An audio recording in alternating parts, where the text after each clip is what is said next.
Bonjour groupe! Alors, je m'appelle Joanie, je suis un prof alternatif et cette année, je me penche sur l'apprentissage en général. Donc, je me suis lancé un défi de 1 an. J'apprends quelque chose de différent à chaque mois. J'ai appris jusqu'à maintenant à coudre avec une machine à coudre. J'ai appris à jongler, j'ai appris à devenir un prof de danse. Qu'est-ce que j'ai appris? J'ai appris à jouer de l'harmonica. Et en ce moment, j'apprends à jouer de la guitare. Donc, j'ai mis mes lunettes aujourd'hui parce que ce sera une vidéo différente. En fait, dans le livre que j'utilise pour apprendre la guitare, c'est le livre Guitare, le cours complet, apprenez en 20 leçons faciles de Tom Fleming. Je suis rendue seulement à la fin de la leçon 4 jusqu'à maintenant. Puis, j'ai fait quelques vidéos, si vous les avez vues, mais je n'ai pas parlé de l'histoire de la guitare, parce que ce livre, oui, est une méthode pour apprendre les accords. C'est un livre qui prend le temps de nous expliquer un peu certains artistes importants de l'histoire de la guitare, et je trouve ça pertinent de vous en parler. Donc, puisque j'ai congé, j'ai le temps de faire des petits vidéos spéciaux comme ça. Alors, j'ai pris des notes. Les origines de la guitare. En fait, il y a plusieurs débats sur les origines de la guitare telle qu'on la connaît, comme disons cette guitare classique. Il y a plusieurs instruments en fait à cordes et à frettes, à cordes et à frettes, qui apparaissent en Europe et au Japon. Puis plusieurs, disons, peuvent prétendre être l'ancêtre de la guitare.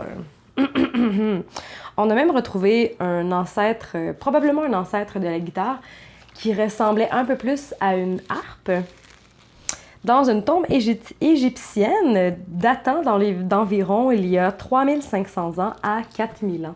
Ça fait longtemps! Et ça prend 1000 ans de plus pour avoir un instrument qui ressemble un peu plus à la guitare, c'est-à-dire avec un manche. Donc, je dis beaucoup donc dans mes vidéos et je dis un vidéo au lieu de une vidéo. Le fait de me regarder, ça fait me rendre compte à quel point je fais des fautes de français et que je répète certains mots. Alors, essayons de corriger cela. Donc oui, alors oui, de 3500 ans à 4000 ans pour ce qui est d'un instrument à cordes ressemblant plus un peu à un harpe. Et pour avoir un instrument qui ressemble beaucoup plus à une guitare, c'est-à-dire avec un manche et une caisse de résonance, c'est plus apparu il y a entre 2000, il y a 2500 ans. Et 3500. Non, en fait, entre il y a 2000 ans. Non, entre il y a 3000 ans et 250 ans. Non. Entre il y a 2000 ans et 2500 ans. On va y arriver. On pense que la guitare, surtout la guitare classique, qui a été inspirée de la guitare, de la guitare espagnole, qui aurait été apportée par les morts. Si je ne me trompe pas, je vais retourner regarder parce que clairement j'ai un doute et je n'ai pas mis cela en note. Donc je vais aller voir et je ferai une petite coupe au montage. Oui, donc, il est à peu près certain que la guitare telle que nous la connaissons a d'abord connu une évolution en Espagne et on pense que ses proches ancêtres auraient été apportés au pays par les Maures qui envahirent la péninsule ibérique vers 800 de notre ère. Donc, les Maures, si vous connaissez un peu de littérature ou que vous connaissez un peu de théâtre, Othello, dans la pièce de théâtre de Shakespeare, Othello, était un mort. Donc, en Espagne, c'était un peu spécial dans le sens que oui, il y avait la guitare, il y avait aussi la lutte qui était très populaire au niveau de, disons, pour les aristocrates de l'époque. Mais la guitare en tant que telle, surtout en Espagne, était associée à ces envahisseurs morts. Donc, pour plaire à l'aristocratie, tout en gardant le même aspect de l'instrument, ils ont rajouté à cette guitare-là 2 cordes graves qui sont ces cordes-là, en fait. Puis, donc, on est passé d'un instrument à 4 cordes, un instrument à 6 cordes, un peu plus comme qu'est-ce qu'on connaît. Puis, c'est au 19e siècle que les caractéristiques vraiment de la guitare classique, comme que j'ai entre les mains, ont vraiment été adaptées à leur forme définitive. Ce fut l'Espagnol Antonio de Torres Jurado qui réalisa quelques expériences de méthode, de fabrication et de dimension afin de créer cette guitare-là moderne classique.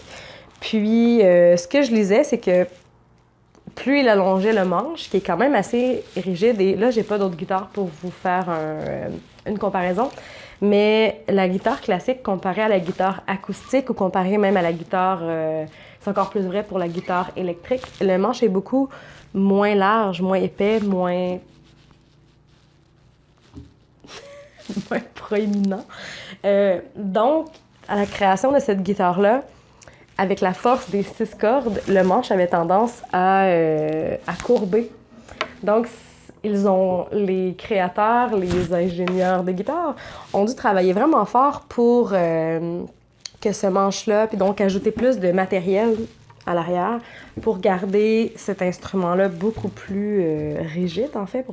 Ensuite de cela, à la même époque que cette création de cette guitare classique, il y a eu le premier véritable virtuose de la guitare qui se nomme Frances de Tárrega, qui était vraiment, c'est ça, le premier véritable virtuose de la guitare classique.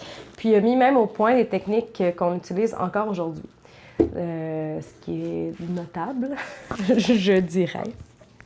Des musiciens qui ont révolutionné le monde de la guitare et popularisé aussi la guitare, il y en a plusieurs. Il y a, bien sûr, le premier dont j'ai envie de vous parler, Elvis Presley. Qui était ce jeune homme qui était en fait un grand amateur de musique noire du Sud. Puis le premier enregistrement qu'il a fait, ses espoirs se limitaient, disons, à créer un disque pour sa mère. La raison pourquoi il était populaire aussi, puis que ça l'a révolutionné, c'est que sa musique est arrivée en plein durant la ségrégation, c'est-à-dire durant la séparation qu'il y avait, surtout, je dis aux États-Unis, mais c'est un peu partout aussi, entre les Noirs et les Blancs. Ce qui fait qu'il y avait des musiques, il y avait des postes de radio uniquement pour les Noirs, des postes de radio uniquement pour les Blancs. Il y a une différence de culture qui s'est créée là aussi. Puis Elvis a fait partie de ces espèces de précurseurs qui avaient un intérêt envers cette musique-là, qui était traditionnellement noire, c'est-à-dire le blues. Il aimait le gospel aussi. Puis il a ajouté à ça... Il a ajouté un peu de blues et de gospel-ish sur des musiques un peu plus à saveur country. Puis, c'est quelqu'un qui a été remarqué par des grands de la musique, c'est-à-dire le propriétaire de Sun Records, qui s'appelait Sam Phillips. Puis ça, c'est en 1954, qui avait déclaré pouvoir faire un jour fortune s'il trouvait un blanc capable de chanter comme un noir. C'est extrêmement raciste au lieu de prendre juste un noir, mais il savait que pour que les gens de l'époque achètent des disques, que les gens blancs de cette époque achètent des disques, il lui faudrait aussi un blanc, mais qui était capable de chanter avec cette espèce de ce même groove-là que dans les radios noires. Et c'est là que Elvis est apparu. Presley n'était pas nécessairement un virtuose de la guitare en tant que tel, mais c'est un guitariste solide.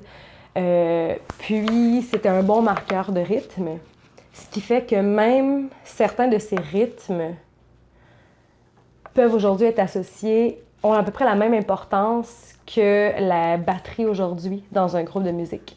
C'est une des raisons de pourquoi il a révolutionné aussi la musique. Puis sa popularité a fait en sorte qu'il a été...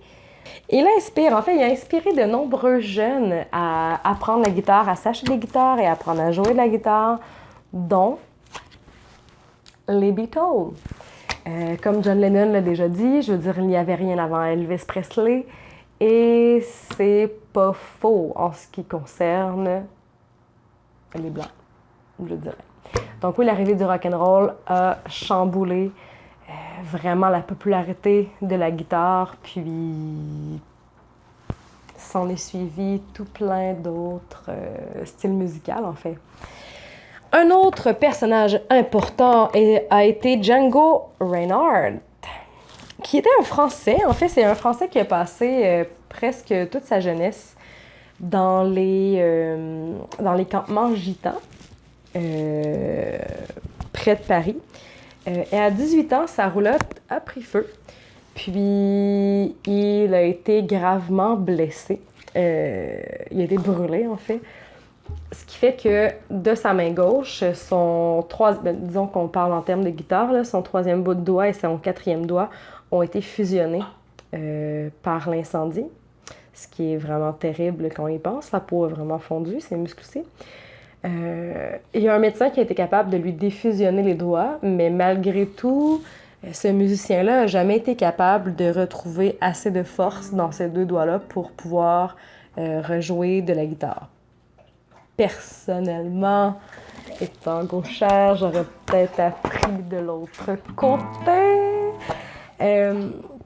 Mais à la place de ça, ce qui est aussi révolutionnaire, c'est que Django Reinhardt a appris à jouer avec seulement ses deux doigts et à faire de ses accords. Puis c'est quelqu'un qui a été tellement... je veux dire, c'est presque impossible, les accords, quand on écoute sa musique, de savoir que tout ça est joué avec seulement deux doigts. C'est un acteur vraiment important de la musique jazz de ces années-là, en fait, surtout de la première partie du 20e siècle. Donc, il est né en 1910, il est décédé en 1953. Son style, qui, oui, est inspiré beaucoup de la musique jazz noire aussi, on sent un peu son style français à travers sa musique. Puis il a collaboré avec des géants de la musique jazz américaine aussi. Et le fait qu'on sache que tous ces accords-là, tous ces sons, je veux dire, c'est un virtuose de la guitare, là, de pouvoir faire tous ces sons avec seulement deux doigts vraiment rapidement. Je lui lève mon chapeau, je lui levé mes lunettes. Voilà, c'est fait. Alors, je pense que c'est tout pour aujourd'hui. D'ailleurs, aujourd'hui, j'ai travaillé beaucoup. En fait, le chapitre 4 est principalement de la guitare soliste. C'est-à-dire tous les solos qu'on entend dans les pièces, c'est toutes ces espèces de guitaristes légendaires que lorsqu'on pense à de la guitare électrique, on pense à ces solos légendaires de Jimi Hendrix, de David Gilmour. Mais ce sera pour un autre épisode. Donc, restez curieux les élèves. J'aimerais savoir dans les commentaires quel guitariste de rythme, peut-être de rythmique, vous inspire, ou quel guitariste point vous inspire, quel guitariste est le plus inspiré. Si vous avez aimé cette vidéo, vous pouvez mettre un petit pouce en l'air. Vous pouvez vous abonner aussi à cette chaîne pour me suivre dans ce défi d'apprentissage de la guitare et dans mon défi aussi d'une vidéo par jour pendant 30 jours que je trouve un peu intense, mais vraiment plaisant. Ça me sort de ma zone de confort, surtout dans ma zone de confort de perfectionnisme. Puis c'est bien.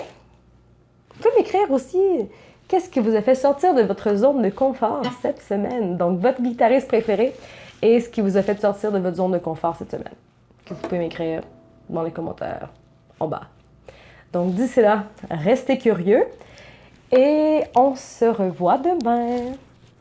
Salut!